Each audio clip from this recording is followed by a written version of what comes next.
So, hello na naman iyong atanan mga kawaray. Ano ba tapahamon sa kanila nanay. So, bumisit nilo ako kalit sa mga man.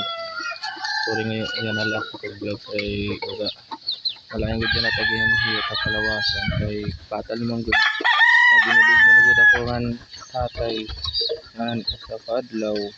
Ay, piangan ako kay kaludong akang karabaw. Ay, kaya hapit sa bariyan eh. Wapo Frederick ng Bokog pero kay kaluoy sa Diyos wala na nakabari ng Bokog. Salamat na lang. So adi ngayon karabaw ni Ma'am Edith.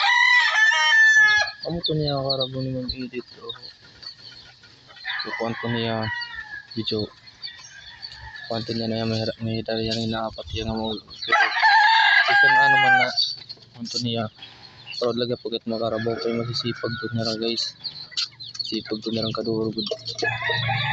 So amol adto yan na anam update ay yung atanan mga kawaray. So kita ulit sunod. Bye.